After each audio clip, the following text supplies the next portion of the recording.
In the autumn of 1802, 17 travelers vanished along a 20-mile stretch of the Wilderness Road in southeastern Tennessee. Each disappeared without a trace, leaving behind only abandoned horses and scattered belongings that told no story of their fate. What makes these disappearances truly chilling isn't just their number, but the fact that local authorities deliberately buried every record of the investigation that followed.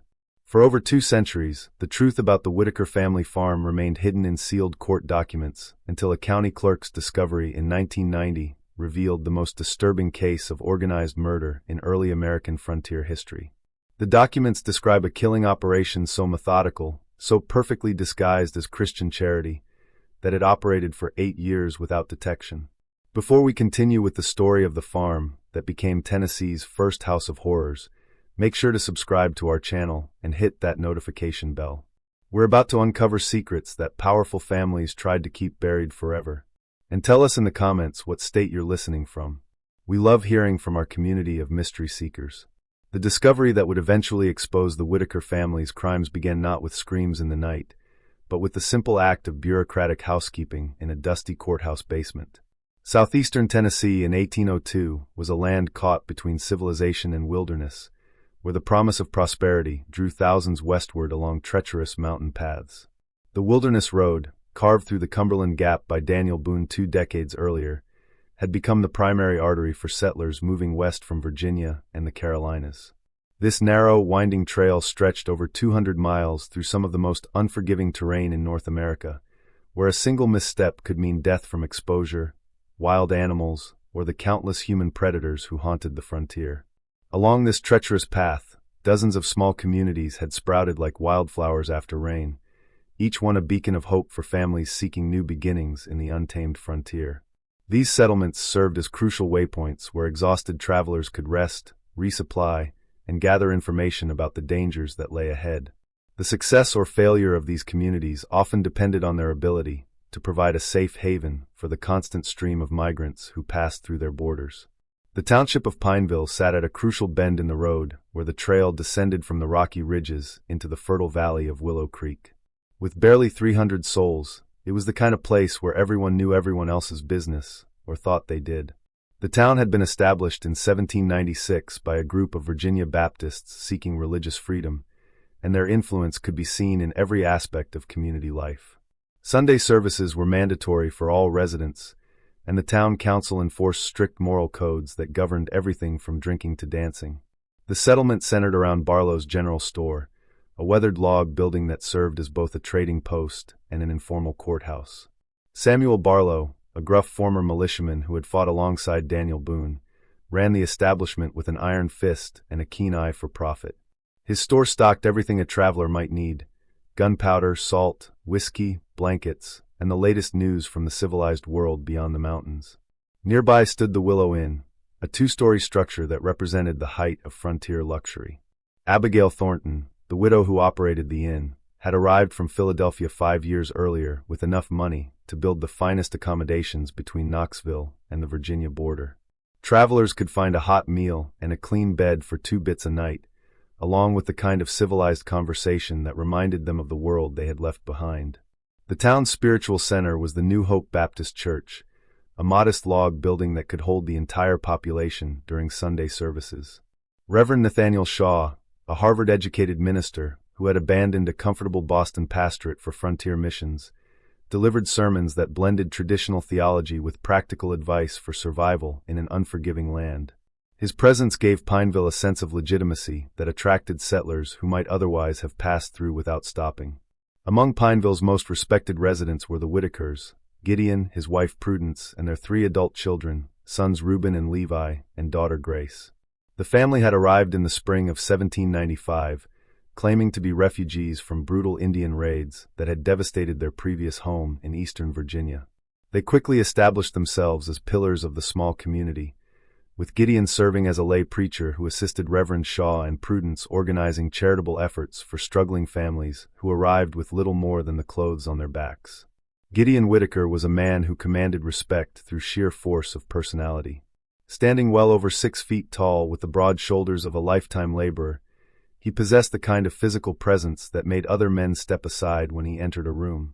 His deep voice could fill the church without effort, delivering sermons that moved listeners to tears with their passionate descriptions of divine love and terrible warnings about eternal judgment. Those who heard him preach often remarked that he seemed to speak with the authority of someone who had personally witnessed both heaven and hell. Prudence Whitaker was equally impressive in her own way. A small, delicate woman with prematurely gray hair and hands that never seemed to rest, she had quickly become the community's unofficial physician. Her knowledge of healing herbs was encyclopedic, and she could treat everything from broken bones to difficult births with a skill that seemed almost supernatural. More than one family owed their lives to her midnight visits during times of crisis, and her reputation for medical miracles had spread throughout the county. Their children appeared to be perfect examples of frontier virtue. Reuben, the elder son at 26, possessed his father's imposing physical presence and his mother's gentle demeanor. He worked the family farm with tireless dedication, while finding time to help elderly neighbors with their own crops. Levi, 24, was smaller but more intellectual, often serving as the community's unofficial schoolmaster during the winter months when farm work slowed. At 22, Grace was considered one of the most beautiful young women in the county, with a sweet disposition that made her popular among both men and women. The Whitaker farm sprawled across 400 acres of prime bottomland along Willow Creek, 3 miles south of town.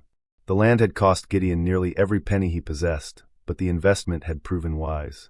The rich soil produced abundant crops of corn and tobacco, while the creek provided water for livestock and power for a small grist mill that served the surrounding area. Visitors often remarked on the farm's unusual prosperity, noting that the Whitakers seemed to have more material wealth than could be explained by farming alone. Gideon had built his homestead with careful attention to both comfort and security. The main house was a 2-story log structure with stone chimneys and glass windows, an almost unheard-of luxury on the frontier. The rooms were furnished with pieces that seemed far too fine for a simple farming family: carved chairs, imported china, silver candlesticks, and books that suggested education and refinement. A massive barn could shelter 50 horses, while a network of outbuildings included a smokehouse, dairy, blacksmith shop, and what Gideon described as the largest root cellar in the county. What made the Whitakers particularly valuable to the community was their willingness to help travelers in distress. The frontier was unforgiving to those who traveled alone or unprepared, and barely a week passed without someone arriving at the farm seeking assistance. More than once, Gideon Whitaker had ridden out in dangerous weather to assist a broken wagon or injured horse, often inviting stranded families to shelter at his farm until repairs could be made. Such hospitality was considered a Christian duty on the frontier, but the Whitakers took it to extraordinary lengths. Prudence was particularly known for her willingness to treat injured or sick travelers regardless of their ability to pay. Her medical skills had saved countless lives, and many families continued their journeys only because of her intervention. She maintained a well-stocked infirmary in one of the outbuildings, complete with surgical instruments and medications that most frontier doctors could only dream of possessing. The family's reputation for hospitality had grown so strong that by 1802, it was common for travelers to specifically seek out the Whitaker farm when planning their journey. Local guides regularly directed parties toward Willow Creek, assuring them that the Whitakers would provide fair prices for supplies and safe shelter for the night. The family's guest book, which Grace maintained with careful attention to detail, recorded hundreds of visitors over the years: merchants, ministers, families, and solitary adventurers who had found refuge at the prosperous farm. But in the harsh reality of frontier life, where death lurked behind every tree and trust could be fatal, appearances could be more than deceiving. They could be deadly. The first sign that something was terribly wrong came on October 15, 1802, when a merchant named William Carver failed to arrive in Knoxville as scheduled. Carver was no ordinary traveler. He was one of the most experienced and reliable merchants on the Wilderness Road, a man whose punctuality had made him wealthy in a world where timing could mean the difference between profit and devastating loss. For 12 years, he had made the dangerous journey between Virginia and Tennessee 4 times annually, carrying manufactured goods west and raw materials east. Carver's business partner, James Horton, had worked with the merchant long enough to know his habits intimately. Carver never deviated from his planned schedule without sending word, and he never took unnecessary risks that might jeopardize his valuable cargo.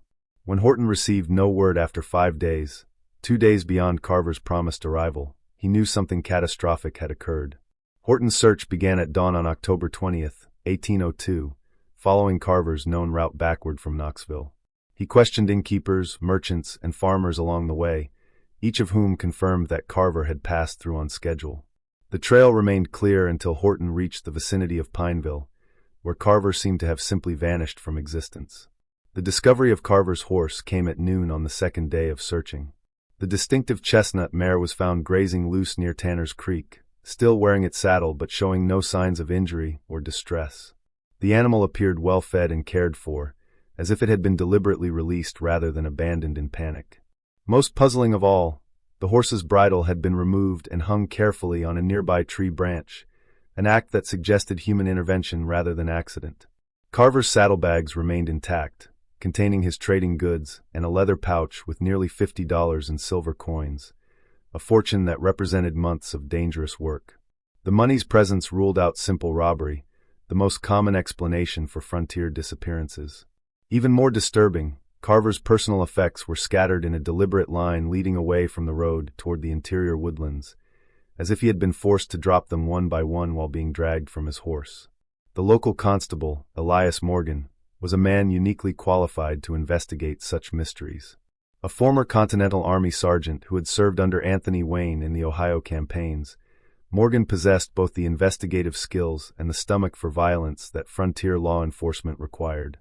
He had seen enough death and deception to know that the most obvious explanations were often the most wrong, and Carver's disappearance struck him as anything but ordinary. Morgan organized a search party within hours of Horton's report, gathering 12 of Pineville's most capable men for what he knew would be a difficult and potentially dangerous investigation. The searchers included Lars Eriksson, a Norwegian immigrant whose tracking skills rivaled those of the local Indians, and Caleb Ramsey, a former bounty hunter who knew every hiding place within 50 miles of town. What the search party discovered defied all rational explanation. Carver's trail led clearly toward the Whitaker farm, marked by torn fabric caught on thorns and occasional drops of what appeared to be blood. The signs suggested that the merchant had been alive but injured when he left the road, possibly struggling against captors who were forcing him deeper into the wilderness. But at the exact boundary of Whitaker property, every trace of Carver's passage simply ceased to exist. The searchers spent hours examining the area where the trail ended, looking for any sign that might indicate Carver's fate. They found nothing. No disturbed earth, no hidden blood, no evidence of struggle. It was as if William Carver had been lifted from the ground by invisible hands and carried away into thin air. Even Lars Eriksson, whose tracking abilities were legendary, admitted defeat when confronted with such a complete absence of evidence. When Constable Morgan questioned Gideon Whitaker about the missing merchant, the patriarch's response was both cooperative and strangely rehearsed. Yes, Carver had stopped at the farm on October 15, 1802, arriving just before sunset and seeking directions to a shortcut that would save him a day's travel to Knoxville. Gideon had warned him against taking unfamiliar trails, especially with valuable goods and winter weather approaching, but Carver had insisted on trying the route. The merchant had been polite but hurried, declining Prudence's offer of a hot meal and a warm bed in favor of pressing on while daylight remained. According to Gideon, Carver had seemed nervous and distracted, constantly checking his saddlebags and looking over his shoulder as if expecting pursuit. When asked about this behavior, Carver had mentioned seeing strange men following him since leaving Virginia, but had dismissed Gideon's suggestion that he remain at the farm until a larger party could escort him to safety. The last the family had seen of him, Carver was riding north toward the Ridge country, determined to find his shortcut despite growing darkness and threatening weather. Gideon's account was corroborated in exact detail by his entire family, each member providing identical descriptions of Carver's visit. They remembered his urgency, his dismissal of their warnings, even his precise words when declining their hospitality. Prudence recalled that the merchant had complained of stomach problems and had accepted a small bottle of her herbal medicine before departing. Reuben had offered to escort Carver to the Ridge Trail, but the merchant had refused, claiming that his business was too urgent for delays. Their consistency should have been reassuring to Constable Morgan. Instead, it struck him as unnaturally perfect, like a story that had been carefully rehearsed and practiced until every detail was fixed in memory.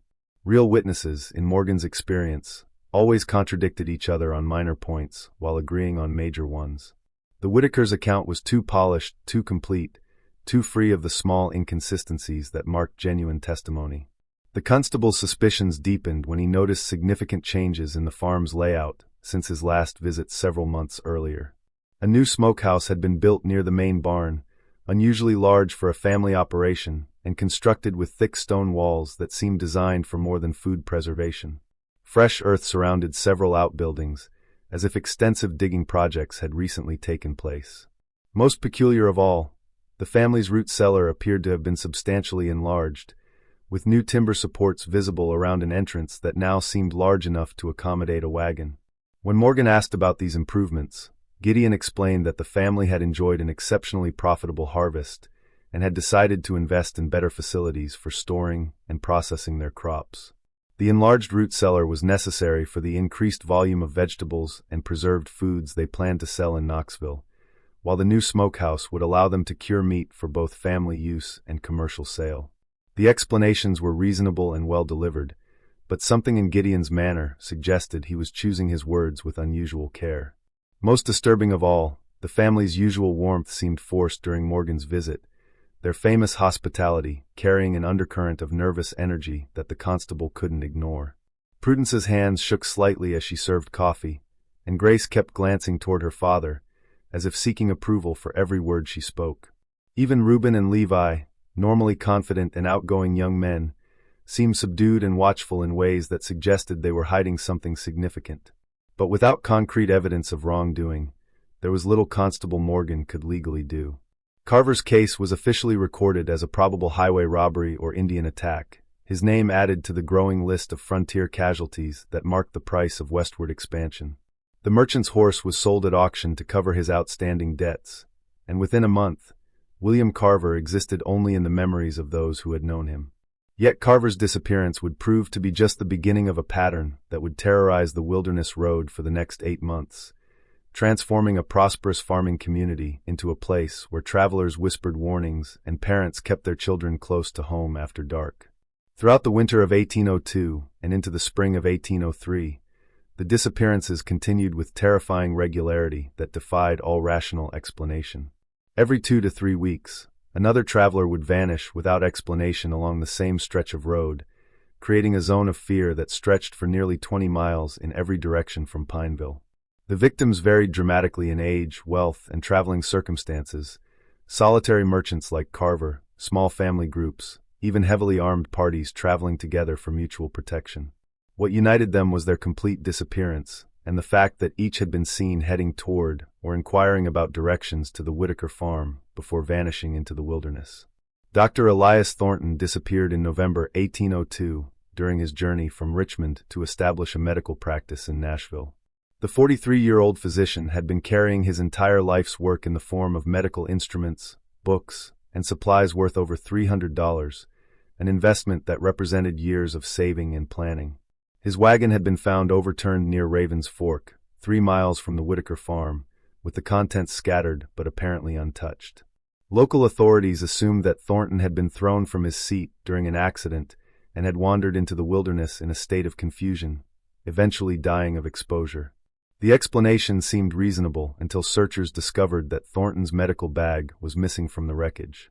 The leather satchel contained surgical instruments of exceptional quality, including a bone saw and amputation kit that would be invaluable to anyone attempting to practice frontier medicine. No wild animal would have taken such items, and ordinary thieves would have been more interested in the coins and trade goods that remained scattered around the crash site. The Garrett family vanished in December 1802 during one of the worst blizzards in recent memory. Samuel Garrett, his wife Abigail, and their 2 young children had been seeking shelter when their wagon became mired in a snowdrift only half a mile from the Whitaker farm. According to Gideon Whitaker's subsequent account, the Garrett family had never reached his property despite the short distance, presumably becoming lost in the storm and freezing to death in the wilderness. Their bodies were never found despite extensive searches conducted when the weather cleared. What made the Garrett case particularly disturbing was the discovery of their wagon a week after the storm. The vehicle had been pulled from the snowdrift and abandoned beside the road, cleaned of snow, and apparently searched thoroughly. The family's clothing and personal belongings were gone, but their food supplies and tools remained untouched.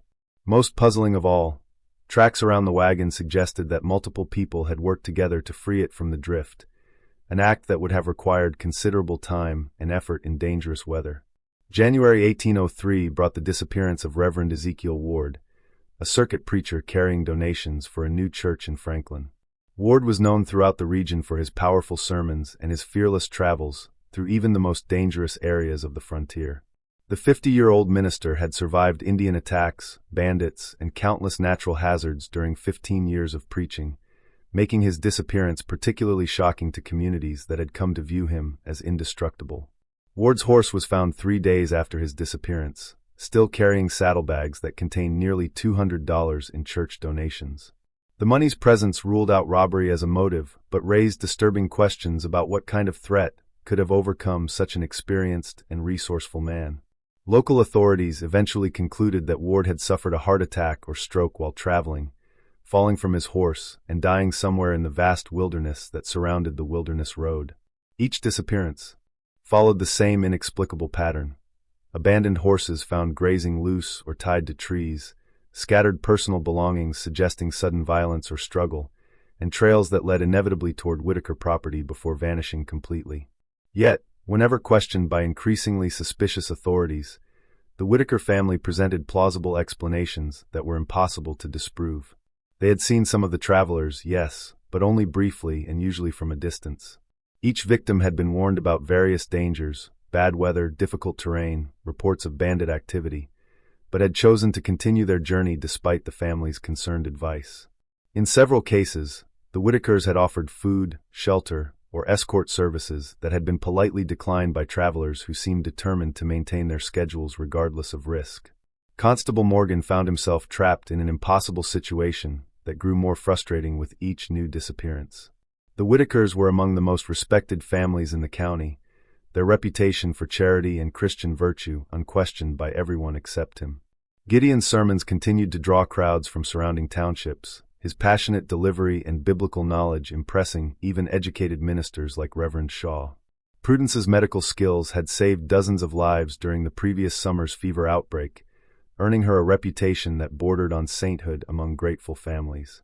To accuse such pillars of the community without ironclad proof would be professional suicide and social ostracism. Morgan had seen what happened to lawmen who made accusations they couldn't prove. They found themselves friendless, unemployed, and sometimes facing charges of their own. The frontier operated on a complex web of personal relationships and mutual obligations, and attacking the wrong family could destroy a man's life more effectively than any legal proceeding. Moreover, the family's explanations, while consistently convenient, were entirely believable within the context of frontier life.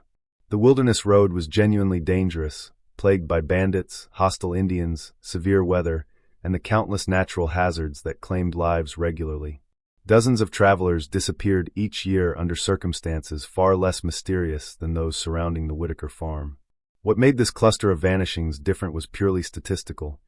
Too many people, too close together, all last seen in the same general area. But statistics meant little in a world where evidence was everything, and evidence seemed to evaporate like morning mist whenever investigators approached the Whitaker property. The family welcomed searches of their buildings and grounds, answered questions with apparent openness, and even provided volunteers for search parties that combed the surrounding wilderness for signs of the missing travelers. Their cooperation was so complete and enthusiastic that it felt almost like mockery to the increasingly frustrated constable. The first crack in the family's carefully maintained façade came from an unexpected source: 9-year-old Benjamin Tate, whose family lived on a small homestead 2 miles east of the Whitaker farm. Benjamin was known throughout the community as an imaginative child who loved to explore the woods around his family's property, often returning home with elaborate stories about the wildlife and natural wonders he had discovered during his adventures. In March 1803, young Benjamin approached Constable Morgan with a story that initially seemed like another product of childish imagination. The boy claimed he had been exploring the woods near Willow Creek when he heard screaming coming from the direction of the Whitaker farm. But these weren't the kind of screams that came from accidents, arguments, or even childbirth. They were the sustained, desperate cries of someone in mortal terror, rising and falling in patterns that suggested both physical pain and psychological torment. According to Benjamin, he had heard such sounds at least 5 times over the winter, always during the darkest hours of night, when decent folk should be asleep. The screaming would continue for what seemed like hours, sometimes accompanied by other sounds that the boy couldn't identify: rhythmic hammering, the creak of pulleys or ropes, and occasionally what sounded like multiple voices chanting in unison. The sounds always ended abruptly, followed by a silence so complete that Benjamin wondered if he had imagined the entire episode. When Morgan questioned the boy's parents, they admitted to hearing strange sounds themselves, but had dismissed them as natural phenomena common to frontier life. Animal calls distorted by wind and distance, perhaps, or the sounds of nocturnal predators hunting in the wilderness. After all, the Whitakers were good Christian folk who had never given anyone cause for suspicion. What possible explanation could there be for screaming in the night, coming from such a respectable household? Benjamin's account might have been dismissed as childhood imagination or misinterpreted natural sounds, except for one detail that gave Constable Morgan considerable pause. When pressed for specifics, the boy could accurately describe the approximate dates when he had heard the screaming, and each corresponded exactly with the estimated time of a traveler's disappearance. The correlation was too precise to be coincidental, too consistent to be explained by chance. Armed with Benjamin Tate's disturbing testimony, Constable Morgan began to build a case against the Whitaker family with the methodical patience of a man who understood that accusations against such prominent citizens would require absolutely unassailable proof. He started by quietly interviewing other neighbors who lived within hearing distance of the farm, asking carefully worded questions that wouldn't reveal his growing suspicions or alert the Whitakers to his investigation. What emerged from these discreet inquiries was a disturbing pattern of small inconsistencies and unexplained phenomena that had been overlooked, dismissed, or rationalized away by people who trusted the family's reputation more than their own observations. Each piece of evidence was minor when considered individually, but together they painted a picture that made Morgan's blood run cold. Mary Caldwell, whose small farm lay closest to the Whitaker property, recalled several nights when she had seen unusual activity at their homestead. Lanterns moving between buildings at hours when decent folk should be sleeping, the sounds of digging and heavy construction that seemed to continue until dawn. When she had mentioned these observations to Prudence Whitaker after church services, the woman had offered a reasonable explanation. The family was working on extensive improvements to their root cellar and other storage facilities, and they preferred to do such labor during cool night hours rather than waste precious daylight that could be spent tending crops. The explanation had satisfied Mary at the time, but in retrospect, she realized that the nighttime construction had continued for months longer than any reasonable building project would require. Moreover, she had never seen evidence of the massive amounts of excavated earth that such extensive digging should have produced. When pressed by Morgan for more details, Mary admitted that the sounds had often been accompanied by what seemed like muffled voices, and occasionally what might have been cries of pain or distress. Lars Eriksson, whose farm bordered the Whitaker property to the north, reported findings that were even more troubling. The Norwegian immigrant, whose tracking and hunting skills were legendary throughout the county, had discovered animal bones scattered along their shared fence line. Not the normal remains of butchered livestock, but bones that had been cracked, gnawed, and processed in ways that suggested something far more sinister than ordinary farming activities. The bones included skulls and long bones from horses, cattle, and pigs, but also smaller fragments that Eriksson couldn't identify despite his extensive knowledge of local wildlife. Most disturbing of all, some of the bones showed evidence of being deliberately broken with tools, while others bore saw marks that suggested systematic dismemberment rather than natural decomposition or predator activity. When Eriksson had approached Gideon about the mysterious bone deposits, the patriarch had offered a plausible, but somehow unsatisfying explanation. Wild animals had been particularly troublesome that winter, forcing the family to dispose of several diseased livestock carcasses by scattering the remains throughout the woods. The bone fragments were simply the result of scavengers and weather breaking down these disposed carcasses over time. But Eriksson's trained eye had noticed details that contradicted this innocent explanation. The bones were too clean, too systematically processed, and too widely distributed to be the result of natural decomposition. Moreover, many of the fragments showed evidence of being boiled or otherwise treated with heat, suggesting deliberate processing rather than simple disposal of diseased animals. Most tellingly, several neighbors reported dramatic changes in the Whitaker family's behavior and demeanor over the past year. The children, once friendly and outgoing members of the community, had become withdrawn and secretive, avoiding social gatherings and speaking only when directly addressed. Reuben and Levi, who had previously been popular among young people their age, now seemed nervous and distracted during public interactions, as if constantly preoccupied with private concerns. Grace Whitaker's transformation was particularly striking. The young woman, who had once been considered one of the most beautiful and vivacious girls in the county, now appeared haggard and prematurely aged, her face carrying a haunted expression that made people uncomfortable. She had stopped attending social functions entirely, and when she did appear in public, she seemed to shrink from human contact as if afraid of revealing some terrible secret. Even Gideon's sermons had taken on a darker tone over the past months, dwelling obsessively on themes of divine judgment, the punishment of sinners, and the necessity of eliminating evil from the world.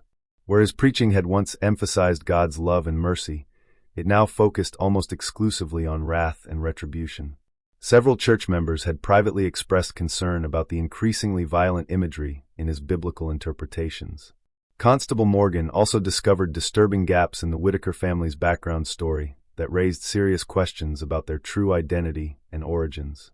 While they claimed to be refugees from Indian raids in eastern Virginia, no one had been able to verify their previous residence or confirm the specific attacks that had supposedly driven them westward.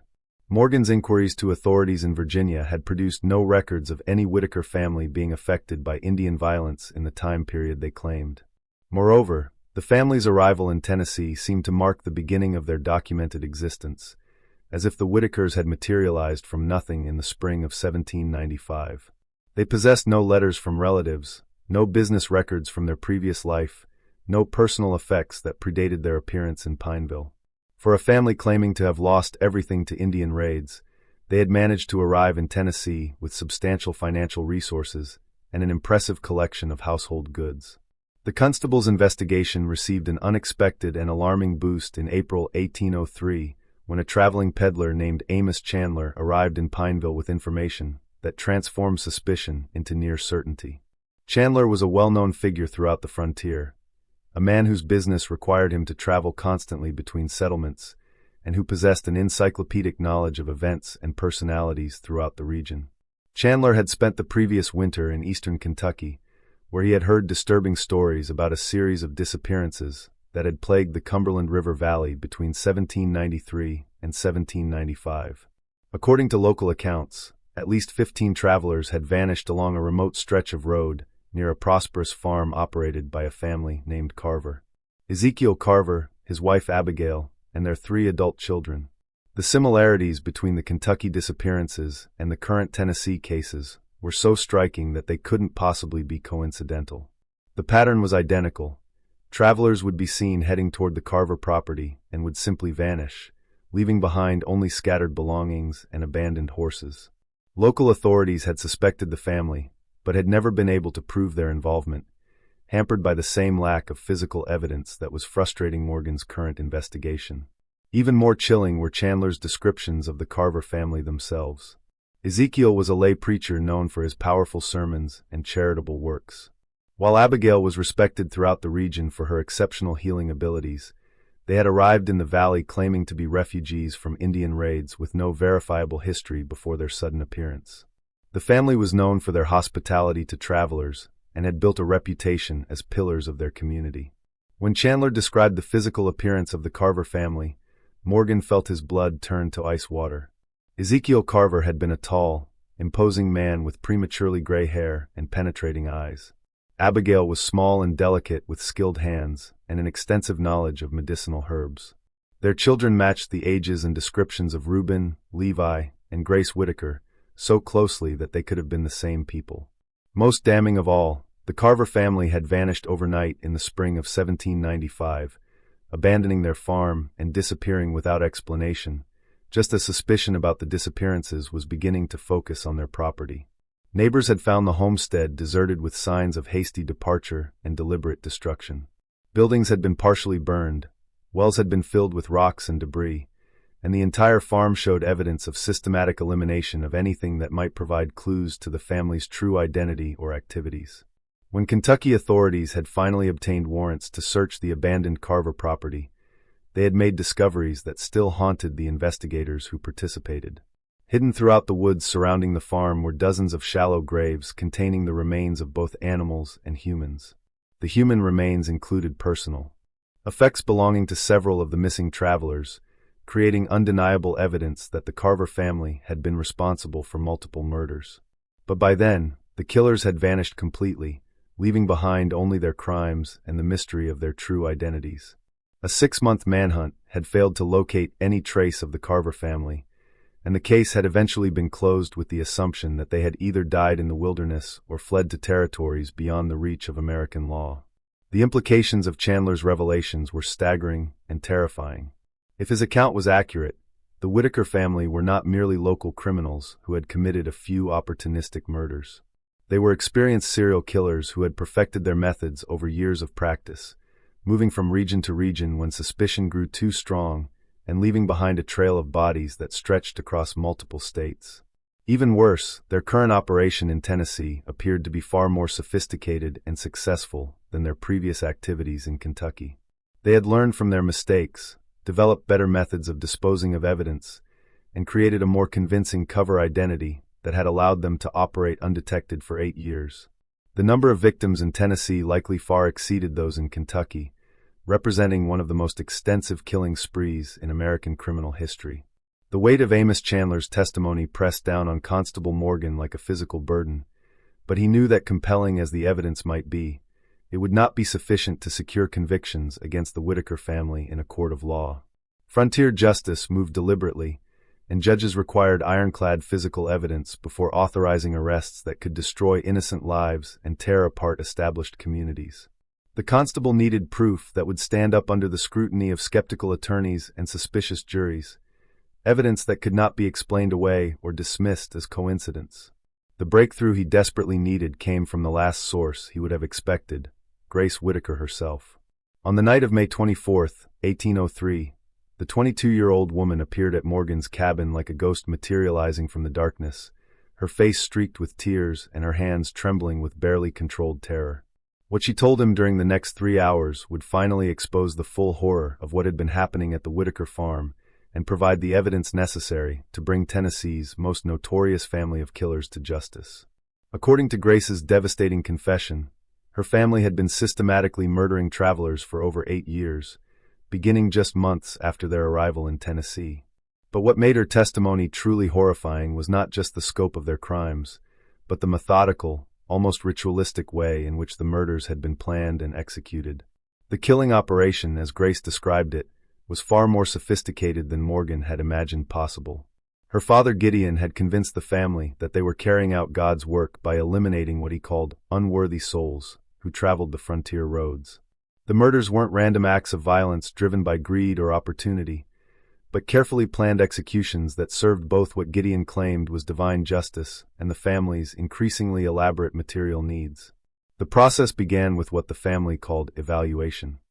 When promising targets approached the farm, travelers with valuable goods, significant amounts of money, or skills that the family coveted, Gideon would engage them in seemingly innocent conversation designed to assess their moral character. He would ask about their reasons for traveling, their families, their business dealings, and their religious beliefs, all while presenting himself as a concerned Christian neighbor worried about their safety. Based on these conversations, Gideon would determine whether each traveler deserved what he called judgment. The wealthy were automatically guilty of greed and materialism. Educated individuals were condemned for pride and intellectual arrogance. Families traveling with young children were accused of recklessly endangering innocent lives. Even ministers and missionaries could be found guilty of false piety or doctrinal errors that marked them as heretics deserving death. Once Gideon had pronounced his secret verdict, the family would spring into action with the precision of a military operation. They would invite the condemned travelers to stay the night, citing concerns for their safety on dangerous roads or offering assistance with repairs to wagons or equipment. The family's reputation for hospitality made such invitations almost impossible to refuse, especially during bad weather or when travelers were genuinely in need of help. The doomed visitors would be welcomed into the main house and treated to what appeared to be genuine frontier hospitality. Abigail would prepare elaborate meals showcasing her cooking skills, while the children would entertain guests with music, conversation, and displays of their education and refinement. The evening would conclude with family prayers led by Gideon, whose powerful voice and biblical knowledge impressed even skeptical visitors. But the final course of every meal contained a carefully prepared mixture of herbs that Abigail had perfected over years of experimentation. The drug cocktail was virtually undetectable when mixed with strong coffee or whiskey, producing effects that mimicked natural exhaustion after a long day of travel. Victims would gradually become drowsy and disoriented, accepting the family's suggestion that they retire early to recover their strength for the next day's journey. The drugged travelers would awaken to find themselves bound and helpless in the farm's underground chambers, a complex network of rooms and tunnels that had been excavated far beyond what any normal root cellar would require. According to Grace's terrified description, the subterranean complex stretched for nearly 200 yards from the main house with multiple levels connected by stone steps and wooden ladders.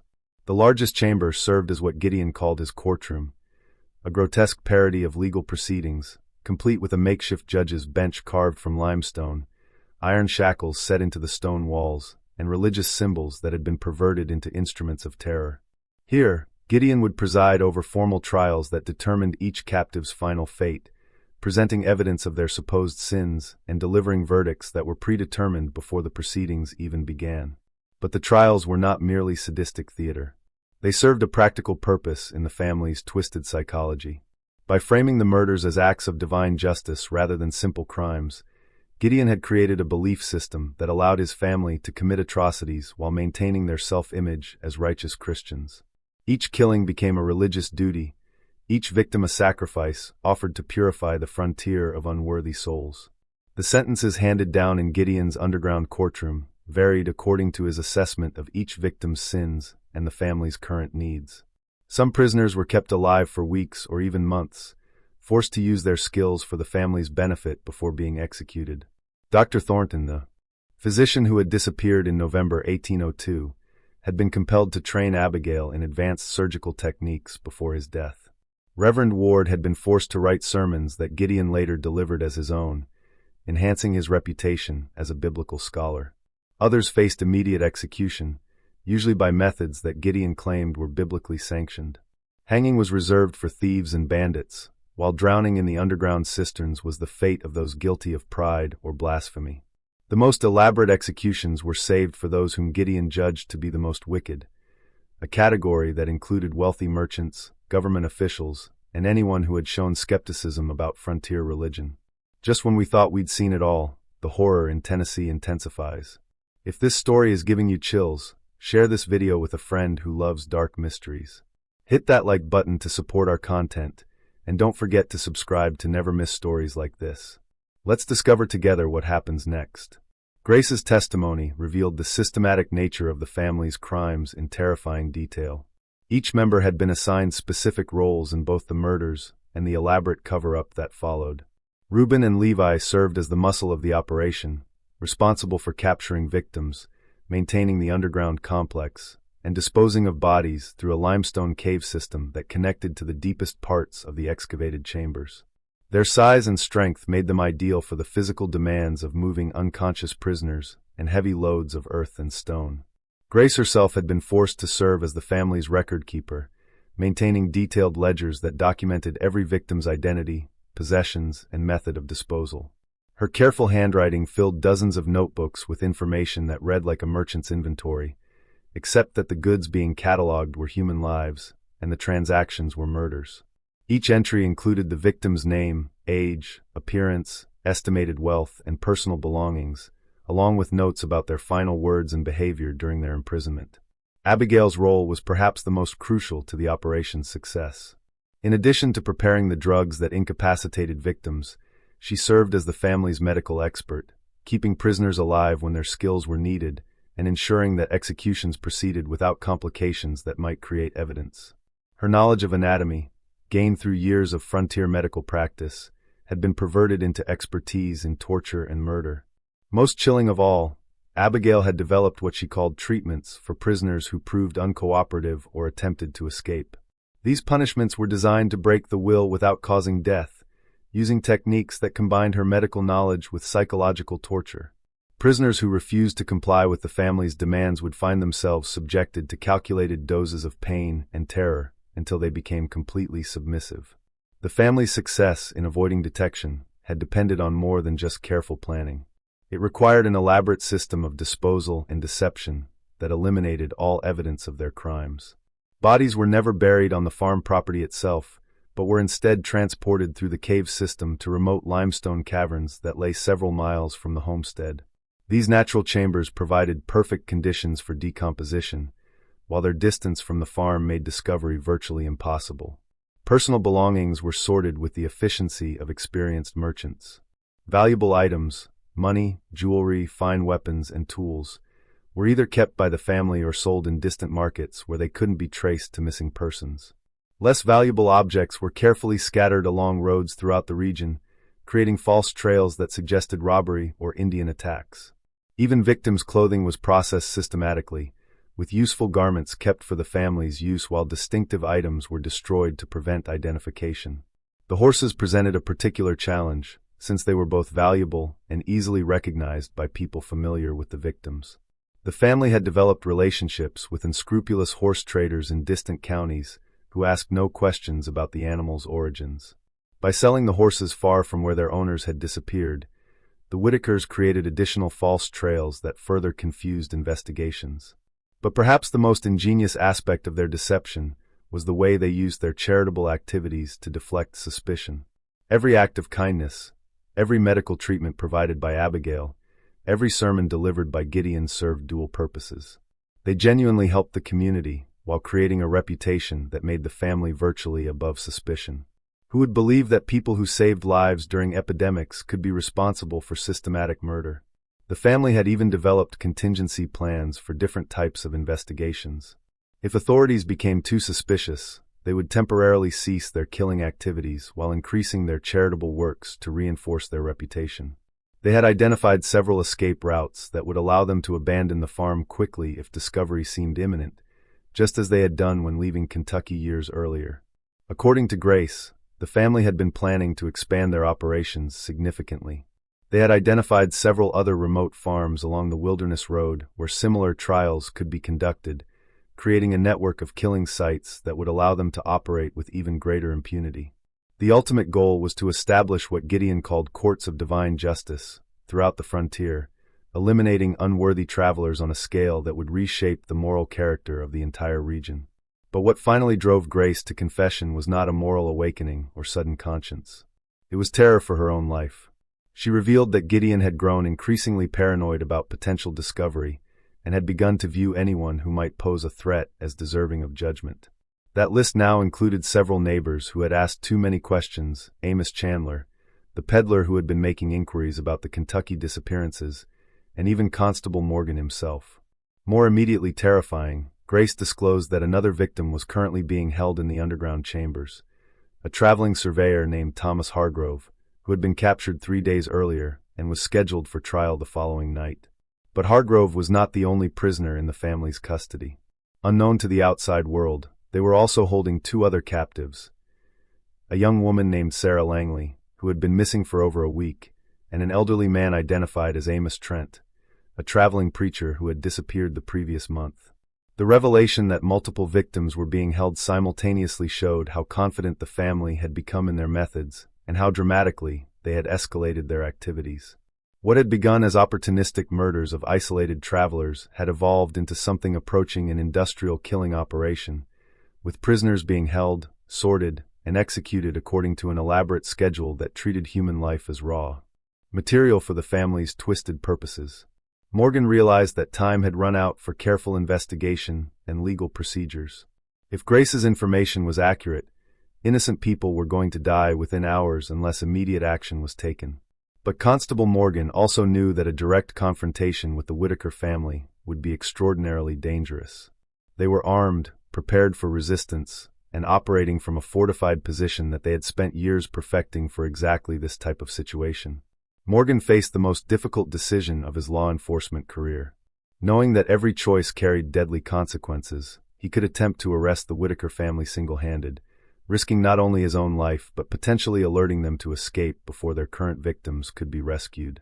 Alternatively, he could ride to Knoxville for reinforcements, almost certainly condemning Hargrove, Langley, and Trent to death while giving the Whitakers time to destroy evidence and flee to another territory where they could resume their killing spree. The choice became easier when Morgan realized he wouldn't have to act alone. Lars Eriksson, the Norwegian farmer whose suspicions had been growing for months, volunteered immediately when approached for assistance. The immigrant's military experience in the Norwegian army and his intimate knowledge of the local terrain made him an invaluable ally for what would essentially be a combat operation. Amos Chandler also volunteered his services, driven by guilt over his failure to expose the Carver family's crimes in Kentucky years earlier. The peddler's knowledge of the family's previous methods and his experience with frontier violence would be crucial in anticipating their likely responses to attack. Two other men from town, Caleb Ramsey, the former bounty hunter, and Nathaniel Boone, a veteran of Indian fighting, completed the hastily assembled rescue party. The plan they developed was necessarily simple, but extremely dangerous. The group would approach the Whitaker farm after midnight on May 25, 1803, using darkness and surprise to overcome the family's defensive advantages. Their primary objective was rescuing the imprisoned victims, with capturing the killers being a secondary consideration. If the Whitakers could not be taken alive, the rescuers were prepared to use whatever force necessary to prevent their escape. Grace provided crucial intelligence about the farm's layout and the family's likely defensive positions. The underground complex had only two entrances: the main access through the enlarged root cellar and a concealed emergency exit that emerged in the woods nearly a quarter-mile from the main house. The family kept weapons cached at both locations, and Gideon had drilled his sons in defensive tactics designed to hold off attackers long enough for the family to escape through the cave system. The approach to the farm required crossing nearly a mile of open ground that would leave the rescuers completely exposed if detected.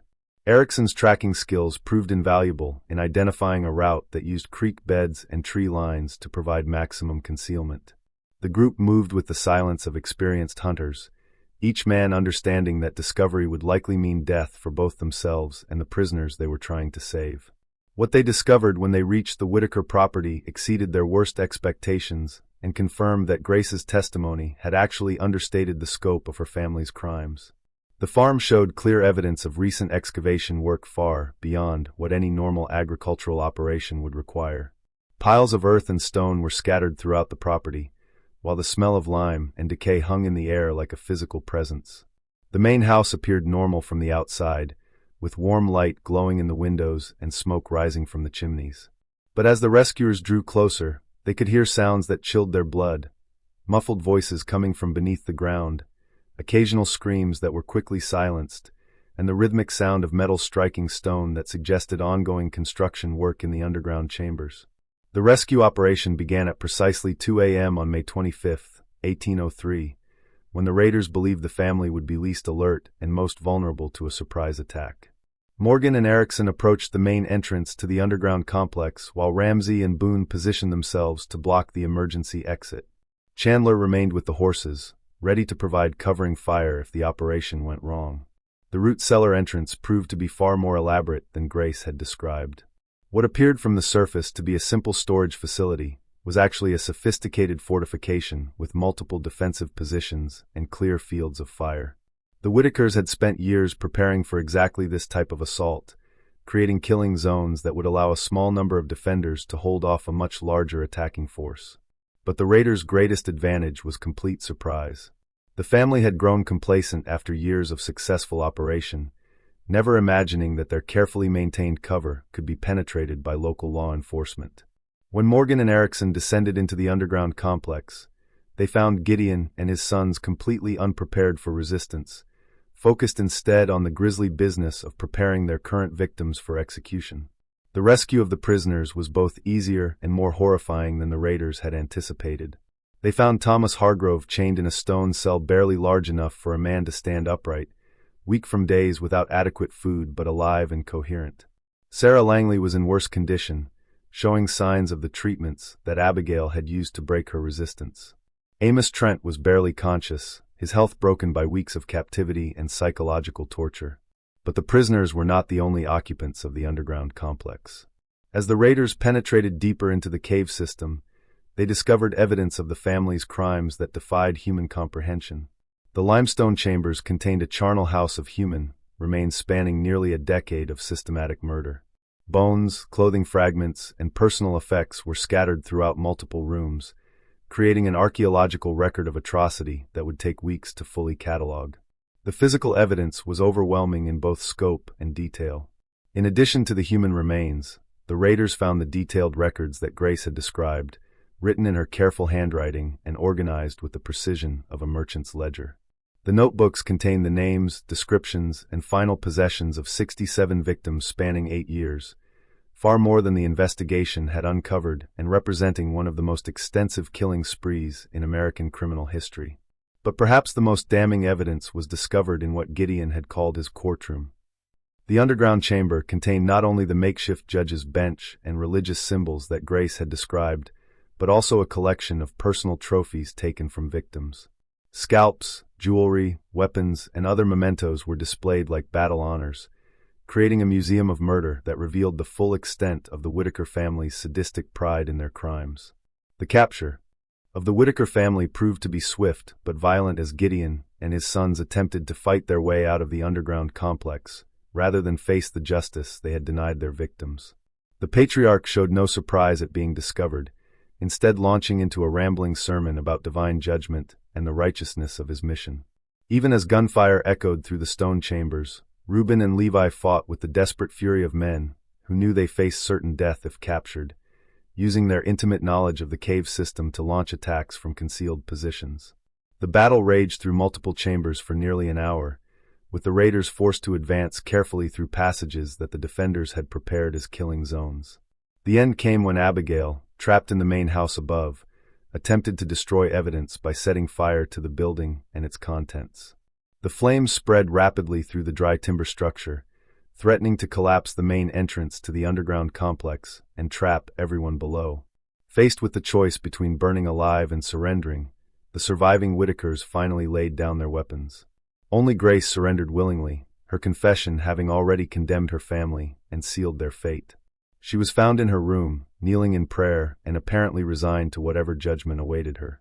Her cooperation with the investigation had been motivated not by moral awakening, but by terror that her father's paranoia would eventually mark her for execution along with the family's other perceived enemies.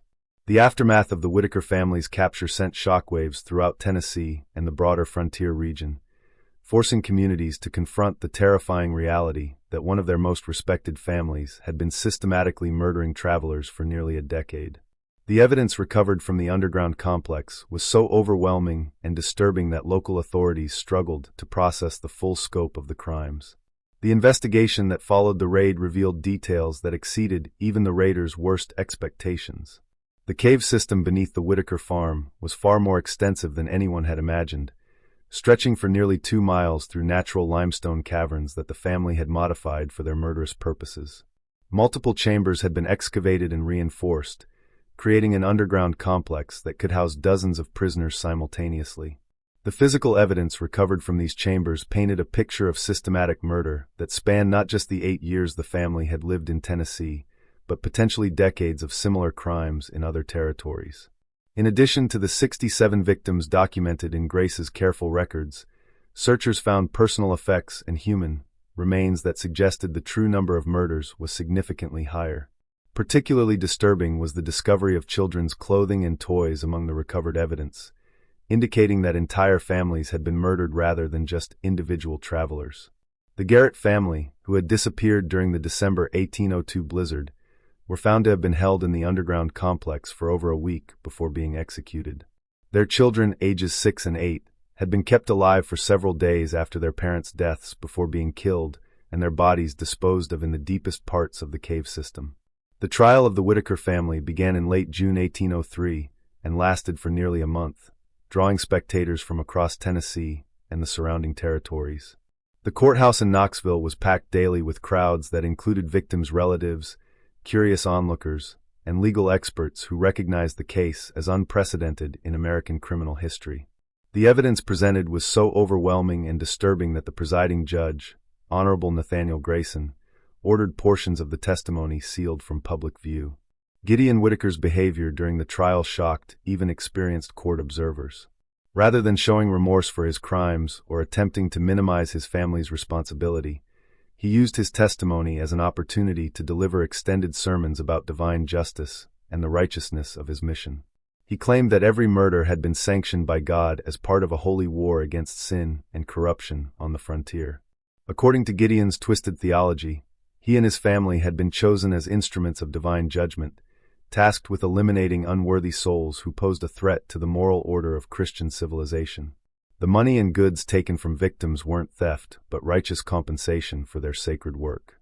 The elaborate underground complex wasn't a prison, but a courthouse where God's justice was administered according to biblical principles.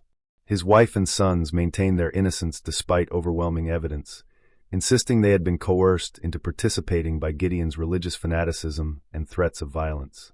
Abigail claimed that her medical knowledge had been used against her will to keep prisoners alive, while Reuben and Levi testified that their father had convinced them they were fighting a holy war against agents of Satan who threatened their community. These claims were contradicted by extensive evidence showing that all family members had participated willingly and enthusiastically in the murders. Grace's detailed records included notations in different handwritings, indicating that each family member had contributed to documenting their crimes. Personal items found in their rooms, including trophies taken from victims, suggested that the killings provided psychological satisfaction rather than mere material gain. Only Grace Whitaker expressed genuine remorse for her role in the murders, though her testimony revealed that her cooperation with authorities had been motivated primarily by fear rather than moral awakening. She provided crucial details about the family's methods and helped identify many of the victims whose remains had been found in the cave system. Her willingness to testify against her family members earned her a degree of mercy from prosecutors, though she would still face severe punishment for her participation in the crimes. The sentences handed down by Judge Grayson were swift and decisive, reflecting both the severity of the crimes and the community's demand for justice. Gideon, Abigail, Reuben, and Levi Whitaker were all condemned to death by hanging, with the execution scheduled for August 17, 1803. The date was chosen deliberately, marking exactly 1 year since William Carver's disappearance had first exposed the family's crimes and begun the investigation that led to their capture. Grace Whitaker received a sentence of life imprisonment, sparing her from execution in exchange for her cooperation with authorities and her youth at the time many of the crimes were committed. She would spend the remaining 43 years of her life in the Tennessee State Penitentiary, becoming one of the longest-serving prisoners in the institution's history. The executions drew the largest crowd in Tennessee's history to that point, with over 4,000 people traveling from throughout the region to witness the end of the frontier's most notorious family of killers. The event took on an almost carnival atmosphere, with vendors selling food and drink to spectators who had made long journeys to see justice served. Gideon maintained his religious fanaticism to the very end, using his final words to deliver a rambling sermon in which he cursed the community that had rejected his vision of divine justice. He predicted that God would punish Tennessee for executing his chosen servants, and that the frontier would be overrun by the very sinners his family had worked to eliminate. His wife and sons died in silence, their deaths bringing closure to one of the darkest chapters in early American criminal history. The Whitaker farm was burned to the ground immediately after the executions, with every building reduced to ash and rubble in a ceremony that took on ritualistic significance for the traumatized community. The underground chambers were sealed with explosives and tons of rock, creating a tomb that would ensure the family's victims could finally rest in peace. Local authorities declared the land cursed and forbade any future construction on the site. But the legacy of the Whitaker family's crimes extended far beyond their own deaths, establishing important precedents in frontier justice and fundamentally changing how communities viewed the balance between hospitality and security. The case led to new laws requiring background verification for land purchases and established protocols for investigating missing persons that would influence law enforcement practices for decades. More importantly, the Whitaker case served as a chilling warning about the dangers of blind trust in religious authority and the ease with which evil could hide behind a facade of respectability. Communities throughout the frontier began questioning their assumptions about neighbors and strangers alike, recognizing that surface appearances could mask the darkest intentions. The legal proceedings also established important precedents for the use of circumstantial evidence in capital cases and the protection of witnesses who cooperated with authorities. Grace Whitaker's testimony demonstrated that family loyalty could be overcome by proper incentives and legal protections, paving the way for similar prosecutions in other complex criminal cases. The surviving records of the case were sealed by court order in 1805, with access restricted to law enforcement officials and legal scholars. This decision was made partly to protect the privacy of victims' families, but also to prevent the case from inspiring copycat crimes by other twisted individuals who might see the Whitakers' methods as a blueprint for their own murderous ambitions. For nearly 2 centuries, the full truth about the Whitaker family remained hidden in those sealed documents, with only fragments of the story surviving in local folklore and family traditions. The few historians who were granted access to the files were required to sign confidentiality agreements that prevented them from publishing their findings or sharing details with other researchers. Even local memory gradually forgot the specific details of the murders, transforming the story into vague tales of bad folks who had once lived along Willow Creek. The location of the farm itself became uncertain as property lines changed and new settlers arrived who knew nothing of the area's dark history. By the mid-1800s, only a few elderly residents could accurately point out where the Whitaker homestead had stood. The rediscovery of the case files in 1990 finally allowed historians to piece together the complete story of Tennessee's first family of serial killers. But even today, many questions remain unanswered. The cave system where the family disposed of their victims has never been fully explored, and authorities believe additional remains may still be hidden in the deepest passages that were too dangerous for 19th-century investigators to access. Modern forensic techniques could potentially reveal much more about the family's crimes, but the sealed caverns would be extremely difficult and expensive to excavate. Local authorities have shown little interest in reopening what they consider a historical matter, preferring to let the dead rest undisturbed rather than risk new revelations that might traumatize descendants of the victims. Perhaps most disturbing of all, the Whitaker case has forced historians to reconsider other unexplained disappearances along frontier roads throughout the early American period. How many other respectable families might have been hiding similar secrets? How many missing travelers were victims not of random violence, natural hazards, or Indian attacks, but of carefully planned murders by people they trusted? The statistical analysis of frontier disappearances reveals troubling patterns that suggest the Whitaker family may not have been unique. Clusters of vanishings near other prosperous, charitable families have been identified in Kentucky, Virginia, North Carolina, and Georgia during the same time period. While none of these cases have been definitively linked to systematic murder, the similarities are striking enough to warrant further investigation. The answers to these questions died with Gideon Whitaker on that August morning in 1803. But the questions themselves serve as a chilling reminder that evil often wears the most innocent face. The greatest horrors in human history have frequently been committed by those who believe they were doing God's work.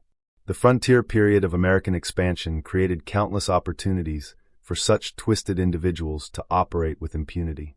The Whitaker case also highlights the vulnerability of isolated communities that valued reputation over evidence and trust over vigilance.